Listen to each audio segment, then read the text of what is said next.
यहाँ हमें इस सिस्टम ऑफ इक्वेशन को एलिमिनेशन यानी खात्मे के मेथड की मदद से हल करके एक्स और वाई की इकदार मालूम करनी है।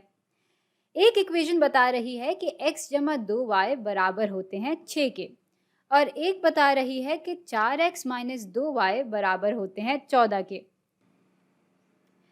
अब एलिमिनेशन में हम करते ये हैं कि इक्वेशंस को आपस में जमा कर देते हैं इस उम्मीद पे कि यूं कोई एक वेरिएबल जो है वो कट जाएगा और हमारे पास फिर इक्वेशन में सिर्फ एक ही वेरिएबल रह जाएगा।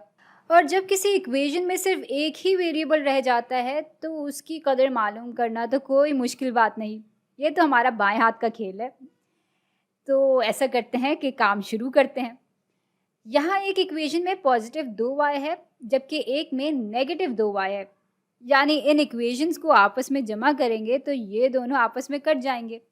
और चूंकि इक्वेशंस के ये दोनों हिस्से बराबर हैं इसलिए हम इस इक्वेशन पे एक ही जैसा अमल कर रहे हैं, या ये कह लें कि हम यहाँ दोनों हिस्सों में एक ही चीज़ जमा कर रहे हैं। तो इस तरह इक्वेशन की बराबरी भी बिल्कुल कायम रहती है और हमारा मकसद भी पूरा हो जाता है। तो आगे बढ़ते हैं। यहाँ x जमा 4x बराबर हो जाते हैं 5x के, और ये कट जाएंगे और 6 जमा 14 बराबर हो जाते हैं 20 के।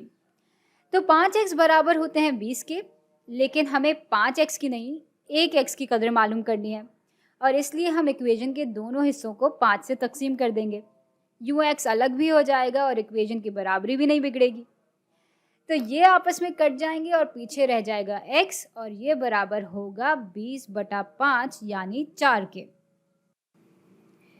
अच्छा, अब y की कदर जानने के लिए हम इन दोनों में से किसी भी एक इक्वेशन में x की जगह 4 डाल देंगे। ये वाली इक्वेशन ज़्यादा सुलझी हुई है तो हम इसी को इस्तेमाल कर लेते हैं। यहाँ आ जाएगा 4 जमा 2y और ये बराबर होगा 6 के। y की कदर मालूम करनी है तो जाहिर है हमें इसको अलग करना होगा। तो सबसे पहले 4 को यहाँ से हटा लेते हैं। इक्वेशन के दोनों हिस्सों से 4 को हम माइनस कर लेंगे। ये और ये आपस में कट जाएंगे, पीछे रह जाएगा पॉजिटिव 2y और ये बराबर होगा 6 माइनस 4 यानी 2 के। अब इक्वेशन के दोनों हिस्सों को 2 से तकसीम कर देंगे। ये दोनों आपस में कट जाएंगे और यहाँ आ जाएगा 1। तो x की कदर 4 है और y की कदर 1 है, और ये इकदार दोनों ही इक्वेशंस पे ठीक बैठ रही होंगी। यानी अगर आप इन दोनों इक्वेशंस को ग्राफ पे बनाएं तो आप देखेंगे कि इस नुक्ते पे ये दोनों इक्वेशंस एक दूसरे से मिल रही होंगी, यानी इंटरसेक्ट कर रही होंगी। वैसे वक्त तो हमारे पास बहुत है तो ऐसा करते हैं कि इसको एक दफ़ा परख भी लेते हैं। तो इस इक्वेशन में x और y की इकदार डालकर देख लेते हैं कि तब भी क्या दोनों हिस्से एक दूसरे के बराबर आते हैं या नहीं।